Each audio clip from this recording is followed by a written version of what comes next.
sejahtera, salam sehat, balik lagi ke channel gua Bolset Channel. Ya, ketemu lagi dengan gua Noel Bolset.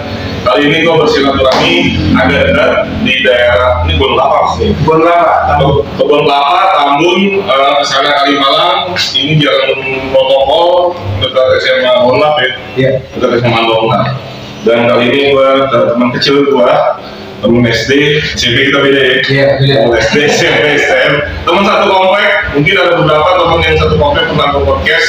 Dan ini emang target berikutnya nih, harusnya nih. Dengan sesuai konsep gue yang baru, gue bercerita pasca alumni STM lulus dan kehidupannya seperti apa. Ya, nama channel dan konsepnya itu My Life Story. Semoga menginspirasi buat penonton Bolset Channel. Ya, tanpa panjang lebar, langsung aja kita selo narasumber gue berikut ini untuk penonton setia Bolset Channel. Beri, selo Bri. Halo, ya, Nama ini siapa? Oke. Nama gua Andri. Dulu Yulian emang teman kecil gua lah. Cuma sekolah kita memang beda. Sekarang gue lebih ke main di otomotif, di motor. Nah sekarang kita ada tempat baru nih kebetulan di Tambun. Sebelum ke jenis usaha yang mungkin hanya sedikit orang yang terkecimpung, kita ngomongin masa lalu dulu sempat STM ya berarti? Yes. SMP, STM. Cuman nggak lama. Gue cuma setahun di STM. Cuman setahun. Iya. Dulu jurusan otomotif. Hartawana ya? Hartawana. Ya, ini salah satu veteran STM Hartawana nih. Dari segitu banyak komplek gua yang masuk KR, Dariwan, Bonsel, Budut, dia doang yang masuk Hartawana. Soalnya dari SMP udah bandel. Tapi dengan lulus sekolah setahun di Hartawana, ilmu otomotif lu dapet? Enggak. Karena gue malas sekolah sih waktu itu, seneng nongkrong. Jadi gue kadang gue ke sekolahan, cuman gue nggak masuk. Gue nongkrong. Padahal Hartawana zaman dulu 97 ya harusnya. 97. Itu udah agak bebas ya sebenarnya. Iya, agak bebas. Dari pakaian juga udah agak bebas lah gitu. Cuma nongkrong dulu. Iya, cuman gue suka nongkrong gitu. Males buat masuk ke sekolah, gue belajar tuh males. Dan lu bermayoritas gak? Maksudnya ikut basis apa lu senang yang minoritas? Jadi enggak sih, gue Senang minoritas. Terus kalau ngebasis jalan tuh paling gue pagi kereta, pulang gue naik 9. Pulang naik 9. Iya. Angkatannya yang mungkin Serikandi 97, angkatan ini basis Bekasi nih. Dan setelah STM di Hartawana, lu nggak lanjut sekolah lagi? Enggak. Langsung berkecimpung senang dengan hobi lu motor? Iya, gue jadi awalnya main di rumahan lah ya, dulu zaman balap lah gitu. Gue main di motor. Cuman kesininya ya karena biar gimana tumbuh dewasa perlu ini ya jadi diri. Akhirnya gue serius di band. Oh iya, band, sebagai band ya? Nah, sebagai band. Pada saat itu gue keinginan ibaratnya gue berhasil di band. Ngeband. Nggak lama tuh gue merit. Gitu. Nah setelah merit kan pasti tuntutan ada tuh. Nah gue bekerja lah di beberapa perusahaan. Bekerja karena gue lebih suka di teknik ya, seni ngoprek lah. Nah itu gue kerja di pasti kalau nggak teknisi, apa gue di maintenance. Berarti tanpa ijazah lu kerja berdasarkan skill referensi. Iya. Orang yang dulu. Benar. Jadi kadang gue kalau lagi interview juga kanan kiri gue ini istilahnya sama-sama mau interview, mereka gue tanya ijazahnya punya dan rata-rata tinggi lah gitu. Sarjana teknik, sarjana ini lah. Ya, gitulah. Cuman gue bersosan aja lah pada saat interview karena mungkin gue lebih percaya diri kalau gue tuh lebih ke praktek. Dan lu emang senang jadi berdasarkan dari hati. Iya. Dan akhirnya lu spesialisnya lah di sini. Benar. Dan berapa perusahaan yang lu pernah masukin sampai lu terjun pengen punya usaha sendiri seperti ini? Ya nggak hitung juga ya, maksudnya gue pernah ke Aceh juga gue pernah pada saat itu gue proyekan bikin studio musik, sampai recording, sampai itu jalan normal baru tuh kembali. Terus perusahaan transportasi gue pernah dikasih. Terus sama bokap ya? mobil kan, ikut gue tuh. Terus yang kedua yang lama nih yang gue inget ya, di Happy World. Happy World itu perusahaan mainan anak-anak. Masih ada sekarang? Masih ada. Masih ada. Iya, jadi gue di situ sama sih teknisi juga kerjaan. Nah itu. Terus otak-atik motor ini seriusnya apa? Nah, setelah gue keluar dari perusahaan, keluar masuk, tuh gue kan ngeband tuh. Akhirnya gue punya harapan lo sebenarnya? Iya, gue punya harapan juga dari band. Terus ada teman gue ngajakin, ayo kita rentalin sound system aja, gitu kan. Kita bisnis di situ. Akhirnya berjalan lah itu. Sewa panggung, lighting, sampai gue masuk ke video juga kan. Nah, setelah itu gue memang hobinya ini dari kecil gue tetap ngoprek. Nah pada saat itu mungkin di tahun-tahun 2010 custom masih jarang. 2010? Iya. Sekitar 12 tahun yang lalu? Iya. Itu masih susah lah ibaratnya. Di Indo aja model apa yang implementasi? Khususnya di Indo kayaknya. Di Indo? Iya, karena dulu masih terhitung pemain-pemain motor klasik. Terus pemain motor custom itu masih terhitung yang suka, karena mungkin juga dulu nggak kayak sekarang, istilahnya dunia digital banyak orang bisa melihat gitu kan dari aplikasi. Nah kalau dulu kan belum ada, jadi ya udah gue belajar aja, gue bikin motor yang orang nggak punya tapi tetap di jalurnya klasik. Gue bikin satu. Awalnya motor apa tuh? Dulu basicnya itu Gelo. Kayak gue belum juga jadi jet style, cuman rada-rada ke Inggrisan lah konsepannya. Nah gue bikin satu tuh, gue pakai, orang pada ngeliatin ya kan, mungkin aneh. Akhirnya banyak yang tanya teman-teman gue, yaudah gue bayarin deh punya lo. Akhirnya gue jual. Ada keuntungan yang pasti. Terus gue bikin lagi konsep lain, terus begitu lama-lama tuh banyak peminatnya nih ternyata, dan lumayan lah untuk dan lu nggak ada komoditas tuh ya? Nggak ada berjalan begitunya aja. Akhirnya wah kayaknya jadi rame nih, banyak peminatnya. Gua baru serius gue sewa tempat pertama di Bekasi. Nah gue juga punya teman-teman yang mungkin pemikirannya kayak gue zaman dulu lah, sama lah, ada beberapa lah di Bekasi. Nah sampai saat ini juga mereka masih bengkel berjalan. Udah akhirnya gue serius tuh, gue tinggal entertain gue tinggal, gue fokus buka bengkel. Di tahun 2014 yang paling gilanya tuh tahun 2016-17 tuh booming gila, sampai saat ini jadinya lifestyle-nya orang-orang pakai motor custom. Dan sebelum booming, lu salah satu perintis.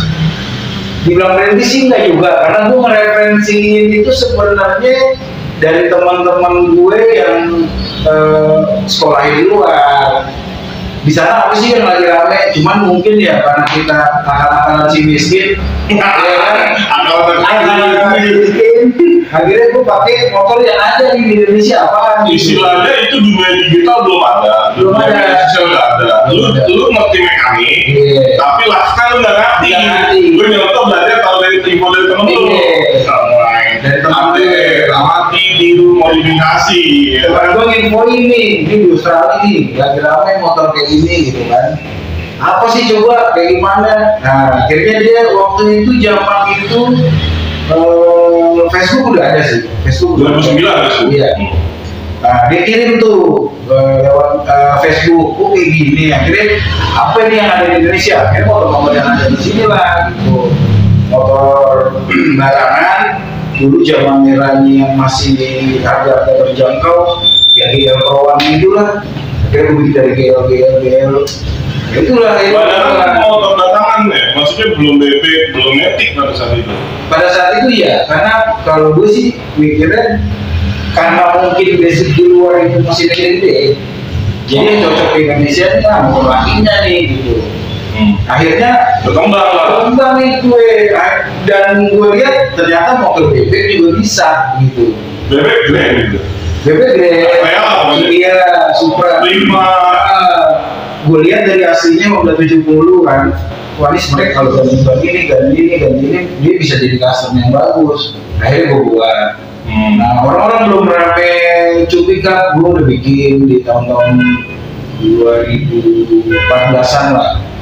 Akhirnya booming. Nah sekarang bahkan udah ada chopper kah, udah motor-motor kecil lah. Gitu. Nah yang terakhir gue bikin ya ini ada Scoopy 2019. Scoopy nanti gue bikin ya. Iya. Jadi Scoopy 2019 Matic gue bikin Gorilla Monkey. Ini bahasanya lu sendiri yang buat apa bahasa? Iya sih. Lu aja. Lu sendiri yang buat, pas lu rubah bentuknya namanya seperti itu. Iya. Berarti rasanya lu dapat banget ya. Nah, jadi sebenarnya sih mungkin karena gue kecimpungnya di seni mulu ya. Jadi hal aneh itu menurut gue tantangan. Kira-kira ntar jadinya seperti apa gitu. Nah setelah jadi ya inilah hasilnya, dan mungkin kemungkinan bisa buat inspirasi orang-orang, sama mungkin nih karya gue bisa dipakai sama orang gitu. Nah akhirnya ini udah 2014 lo mulai, berarti 8 tahun kan? Dan lo akhirnya banyak yang istilahnya bisa kayak lo juga. Cuman kan lo menciptakan tren baru ya, tren baru dengan keresahan dan ide-ide gila lo nih, ide gila nih gue bilang. Motor kopi jadi seperti ini kan. Akhirnya sampai ke daerah sini sekarang. Nah ya kebetulan ada jalannya. Kemarin kan bengkel gue tuh ngontrak, bahkan gue sampai sempat daun gue gak bisa ngontrak gue.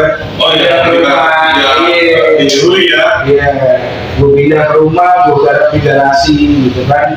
Nah akhirnya ada rezeki nih, kebetulan gue juga kedapatan investor. Jadi investor ini dulu pernah bikin motor sama gue. Dia mungkin ngelihat bengkel gue padanya kan hujan-hujanan kayak gitu. Akhirnya ya udahlah kita cari tempat, ya sama di tempat, bikin tempat. Nah, akhirnya sekarang ada di Bonlab ini Tabung. Nah, orang mungkin pengen tahu biaya itu kan range-nya macam-macam, yang dikeluarkan, ya kan. Dan ini motor baru bisa berubah loh, gitu. Motor baru keluar dari film bisa dirubah sama dia, itu orang gila tuh. Apalagi motor lawas ya kan. Biayanya tuh untuk modifikasi custom ini rata-rata range-nya dari berapa sampai berapa? Kalau pakai motor Jepangan itu range-nya antara 10 sampai 15. Iya jasanya. Kecuali ada spek part yang customer biasanya minta impor, kayak ban, lampu-lampu, itu mungkin bisa lebih gitu. Nah, tapi di gue kita bisa ini, bang, gue punya budget cuma segini nih. Disesuaikan budget? Iya, disesuaikan budget. Bisa, nanti kita tinggal sharing aja gitu. Nanti kita ngobrol. Berdasarkan fashion, lu merusak fashion media ya? Iya, pasti. Karena kan ya gue sih ngelihat gue suka bikin motor tuh ngelihat postur tubuh orang itu juga.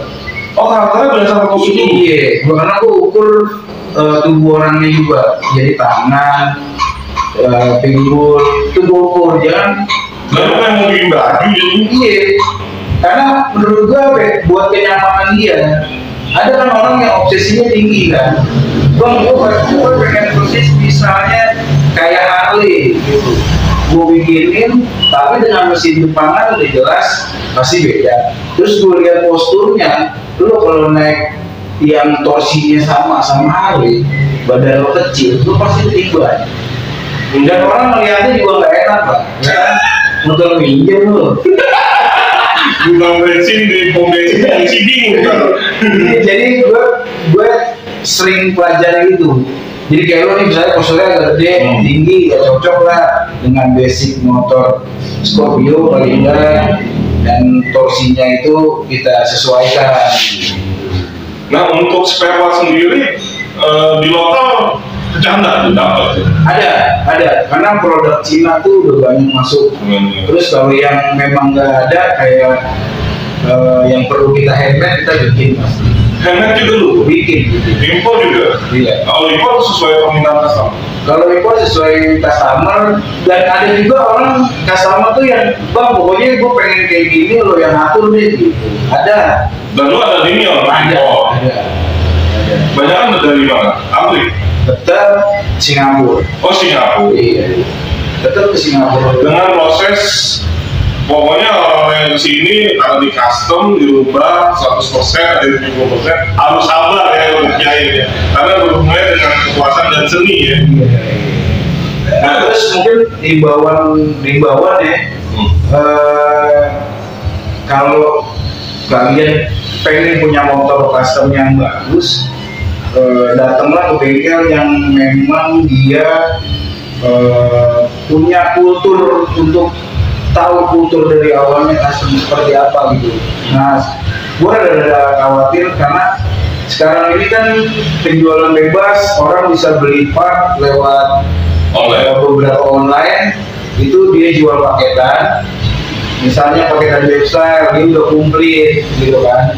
Nah, cuman kalau kita masuk salah ke bengkel, percuma juga, karena didesain untuk pemasangan, untuk ngitung kenyamanan dan safety itu tetap di kuncinya ada di bengkel itu. Jadi sekarang gue liatin orang mungkin juga kalau orang biasanya orang apa karena ngerti apa berhubungan dengan budget biasanya rata-rata lah, kita tidak menutup kemungkinan di Indonesia itu pasti rata-rata yang murah pengen bagus. Akhirnya di part yang murah paketan. Nah, dia pikir juga ini mah masuk ke tukang las aja bisa nih nempelin kan gitu, tapi akhirnya jadinya berantakan. Pertama, kedua dia pasti akan balik lagi ke bengkel dan over budget ya. Iya, langsung kalinya aja nih saran gue yang memang perintis dan memang jiwa dan hidupnya itu di sini gitu. Kalau untuk konsumen macam-macam dia boleh tapi macam-macam. Gue 2017, 18, 19 gue kerjasama sama burung part custom. Itu dia bengkel besar. Kalau dia hanya penjualan spare part custom, gue kerja sama frame bobber, frame chopper, dia yang market. Nah pembuatannya di gue. Nah itu gue sampai kewalahan karena customer gue Papua, Sorong, Kalimantan, Jambi itu masuk semua gitu. Dia yang motor sini dikerjain Iya. Jadi Pak paketan aja motor dari Bapak, saya pengen kayak gini gitu kan. Kayak di Sorong itu gue buat di sini, setelah jadi gue ekstensi. Kita komunikasi lewat WA aja. Yang gila lagi gue pernah dapat customer dokter dari Palembang. Dia terbang cuma mau mastiin bengkel gue ini benar apa enggak. Setelah kita chat-chatan, dia datang, dia naik pesawat sampai dia take off. Naik pesawat, terus dia naik taksi ke tempat gue. Oke, dia balik lagi. Taksi itu nungguin langsung terbang lagi ke Palembang. Cuma begitu doang. Ada dokter, saya lupa dokter siapa.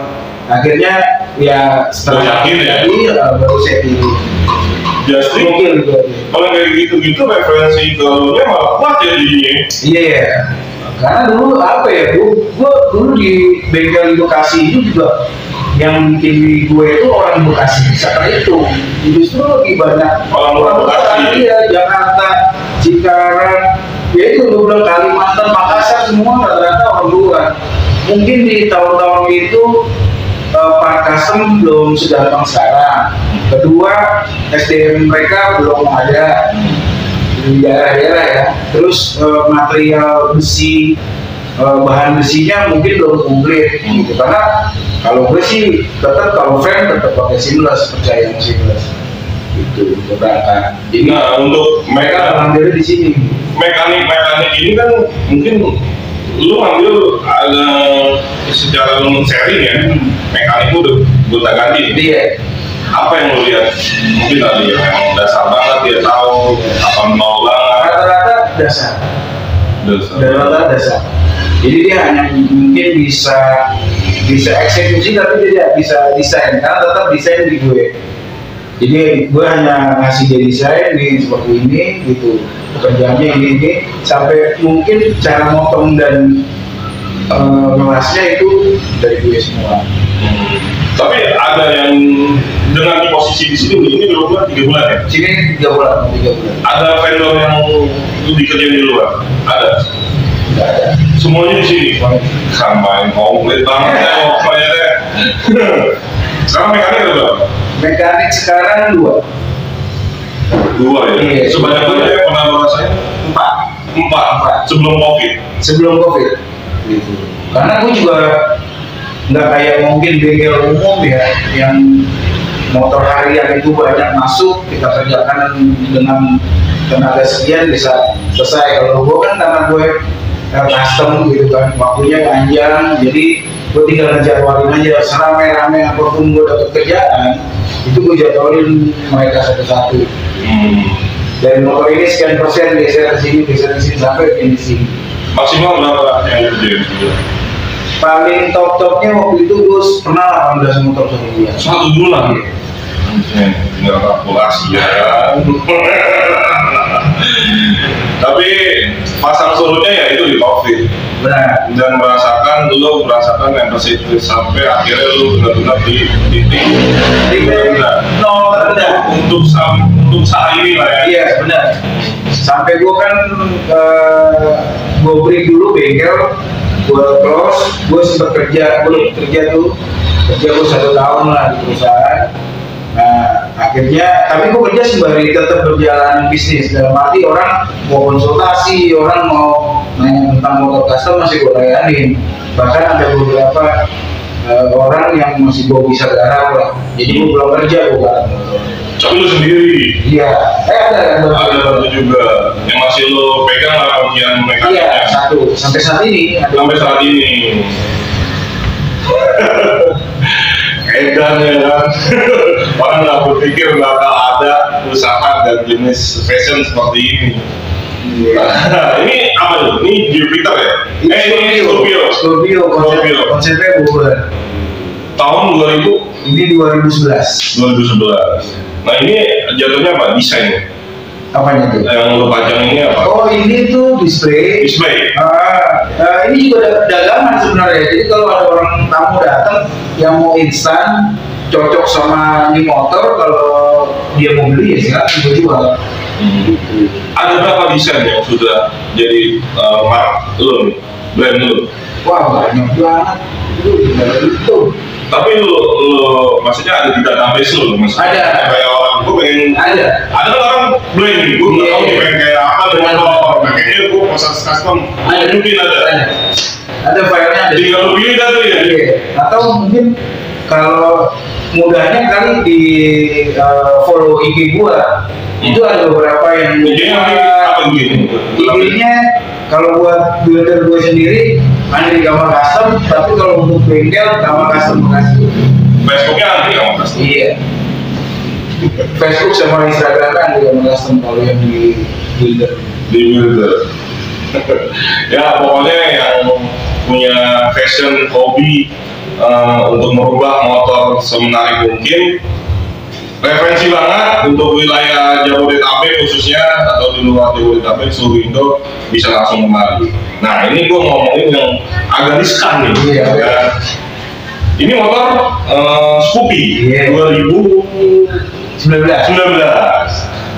Berarti kan suaranya tuh Scoopy nih. Iya, Scoopy. Ini berhubungan dengan aparat, jadi lalu lintas. Iya. Dengan kajian, dengan macam-macam, dengan dia bisa aja. Ini motor apa nih ya kan? Itu gimana menurut lo? Iya, jadi banyak juga pertanyaan kali untuk orang awam kalau mau bikin motor, dia meragukan gimana kalau di jalan gitu kan. Ya kalau sebenarnya institusi itu udah ada apa ya? Udah ada jalan. Udah ada jalan untuk kayak misalnya rubah bentuk di kepolisian tuh udah ada sebenarnya. Jadi kalau kita mau aman,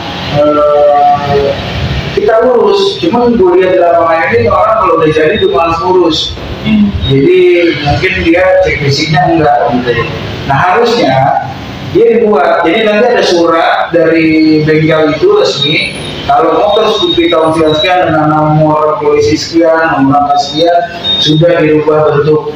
Itu ada keluar tuh dalam surat itu. Harga garis miring modifikasi. Nah nanti surat dari bengkel ini kita ajuin ke Samsat. Nah jadi nanti kalau nggak salah di keterangannya nanti ada di STNK dan BPKB-nya itu rubah bentuk atau modifikasi. Harusnya seperti itu kalau keluar dari sini ya. Iya, kalau udah motor dirubah. Jadi pada saat nanti di jalan ada razia atau pas lagi ada pemeriksaan polisi dicek surat sesuai gitu, tidak masalah. Cuman kalau sama custom itu tidak pernah bikin motor yang nggak ada nomor angkanya dan nggak ada mesinnya. Karena kita tahu kita harus basicnya motor, misalnya basicnya motor Scoopy, surat lengkap dan nomor angka mesinnya ada, itu tetap ada di fisik motor itu. Tuh, tip dan triknya ya, jangan dikirim nanti suratnya sudah dikasih tahu nih yang punya bengkel ya kan. Nah sama di kamar custom bisa bantu untuk pengurusan itu. Oh bisa? Bisa. Waduh. Sama komplit ya. Perpanjang, mau balik nama bisa juga bukan? Bisa, oke. Dan dia sudah berlisensi kerjasama dengan polisi. Nah kalau untuk perawatan nih kan custom ini perawatannya sama nggak sih sama motor biasa? Sama aja, semua sama. Jadi nggak ada bedanya karena kita kan pakai motor-motor yang pada umumnya di Indonesia gitu kan. Kayak misalnya lo harus ganti oli, ya kan berapa ribu kilo, itu ya lo harus ganti. Dan masuk ke bengkel-bengkel biasa juga bisa. Kayak servis biasa aja nggak ada yang beda. Cuman mungkin kalau misalnya di bagian kelistrikan, nah itu gue setiap motor pasti beda tata letaknya. Misalnya standar motor CDI-nya di sini, nah ini pasti berubah. Dan itu sama ya? Iya. Dan balik lagi dulu. Ya bisa juga sih kalau bengkel umumnya itu paham, bisa juga. Yang penting dia mau bongkar aja sih. Kayak salah satu orang yang pernah gue podcast nih, Mams Abe, fakta ini, ya itu senangnya sebenarnya belajarnya dari dia juga. Ya fakta yang muncul nih, ketemu nih karena gue podcast di hari ini. Dan dia waktunya sama itu. Selain apa lebih ke harian balap gitulah kali jadinya. Harian balap untuk balapan. Cai lumpia balap. Fakta ini akhirnya ketemu nih. Nah nanti podcast ya, ntar gue bakal nanti ya kan. Jadi orang punya hidup jalannya masing-masing setelah lulus dan sekolah di STM ya salah satu dia. Nah terus sekarang gue bergerak ke bidang lain nih untuk yang berhubungan dengan custom lo. Gue kemarin lihat di Facebook lo ada pencucian sepatu. Iya, kebetulan ya. Jadi kan gue pikir tempat ini lumayan lah, masih bisa ini sama bisnis lain. Nah kebetulan investor gue support, mereka tuh kerjasama sama ICU Care. Jadi kita tuh jadi jatuhnya franchise. Lu punya sendiri? Nah, ini kayaknya ini deh, karena hubungan emosional antara bukan franchise juga. Iya, untuk itu kurang paham karena akhirnya bengkel ditaruh juga bisnis ini di ICU Care. Nah di sini juga ICU Care tuh baru jalan 2 bulanan. 2 bulanan. Ya, di sini Bekasi ini cabang 4. Sepatunya sepatu apa nih? Apa aja. Bukan sepatu aja, malah di sini bisa cuci tas, jaket, sepatu, helm bisa juga. Dan lo brands yang lain, merchandise-nya juga lo bikin ya? Iya. Kalau custom, kaos mungkin gue custom lah sendiri lah. Topi, jaket ya, terus atribut lah. Ada, cuma memang belum lengkap juga ya. Gue masih konsen di kerjaan motornya aja. Nah kalau komunitas custom sendiri nih, yang lu pernah ikuti dan kayaknya lo beberapa itu ada di situ ada lu sebagai mekanik tunggal gitu kan? Kok dulu pokoknya orang yang lu lah kalau iya, ada komunitas aneh karena gue tuh buka bengkel itu karena dasarnya gue hobi, jadi pasti gue kan Seneng aja ya. senang aja gitu. Dan akhirnya Gak lagi ada cuan deh. gitu ya. Gue kenal sama beberapa komunitas, gue ngobrol, akhirnya acara-acara ikut, jalan kemana-mana. Ya akhirnya mau nggak mau ke situ gitu. Berkecimpung pasti. Pasti kalau komunitas itu melibatkan sepeda yang bawa mekanik, ya kan? Iya. Motor juga bawa mekanik ini. Dan lu ikut di situ. Ada di Bekasi sendiri komunitas custom. Bekasi, Jakarta juga ada yang kenal. Yang aktif. Karena gimana ya, kalau komunitas custom ini sebenarnya lebih kemana-mana gitu. Masuknya bisa ke klasikan banget, kayak CB-nya bisa masuk, ke customnya juga bisa masuk. Intinya sih komunitas itu individunya sih ya, kalau gue lihat. Jadi kalau lo tidak mengkotak-kotakan lo di mana, lo pasti bakal banyak temen. Dan bisa juga lu bakal ke Eropa ya, ke Amerika. Dan sebenarnya sih yang kita tahu lah ya, maksudnya silaturahmi itu bagus banget ya, itu emang benar. Semakin lu banyak sering-sering bersilaturahmi, pasti ada aja jalannya buat lu. Lingkar, Iya. semua teman yang kita lakukan semua sebenarnya rezeki. Benar. Walaupun bentuknya bukan cuan, Benar. itu rezeki. Jadi, Kan main ya kan. Ya, mudah-mudahan menginspirasi nih podcast kali ini tentang bengkel kamar customnya Andri ya kan. Dan ini gue emang tertarik banget nih, cuman waktunya baru sekarang karena konsepnya emang setelah podcast dia zaman sekolah, alumni setelah STM itu arah hidupnya seperti apa sih, kan macam-macam ya. Nah ini yang Andri pilih untuk dia hidup survive dan menghidupi keluarganya dan punya tren tersendiri di dunia otomotif ya. Ada pesan-pesan untuk generasi sekarang yang susah, anak kita ini udah remaja dan baru tahu dulu udah punya cucu. Udah punya cucu dia bayangin kan. ya ini lah ya, Kasih yang muda lah. Ya intinya lo berpikir dan bergaulnya lebih ke positif aja. Lo lebih banyak mengerjakan yang positif, pasti hasilnya positif. Terus kalau bisa jauhin yang nggak baik, kayak misalnya lo tawuran, lo ya kan, sampai gue juga agak khawatir karena beberapa ada saudara-saudara perempuan ya dijaga lah untuk seks bebas itu aja. Karena mau nggak mau lingkungan gua di Baganinda ya, itu emang dunia itu kita kenal dari kecil ya. Walaupun kita kata orang tuh bagian dari peta zaman kita kecil ya kan. Dan kena eksodus semua dari Jakarta, hal-hal yang negatif, hal-hal yang unsurnya berbau seperti yang tadi dibilang, itu sebenarnya bagian dari lingkungan kita dari SD ya. Dan sebenarnya gua sampai segitunya, karena gue terus terang gue nggak berantem nih sama dia, nggak pukul-pukulan kecil zaman STM nggak pukul-pukulan nih. Dan akhirnya itu dunia remaja kita lah, nggak ada urusannya juntungannya, cuma gara-gara beda nongkrongan yang jadi diri. Dan akhirnya gue ketemu lagi di sini. Ya pokoknya terima kasih Tri.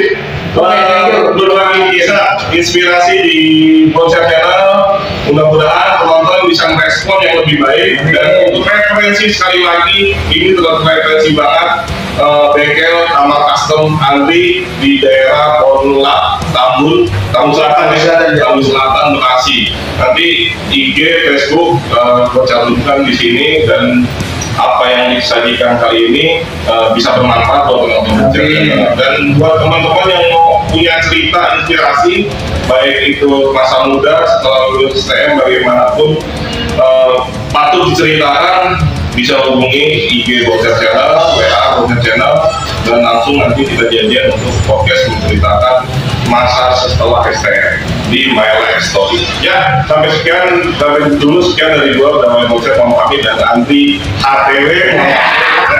Ya, sampai ketemu di narasi kisah yang menarik dan keren selanjutnya. Assalamualaikum warahmatullahi wabarakatuh.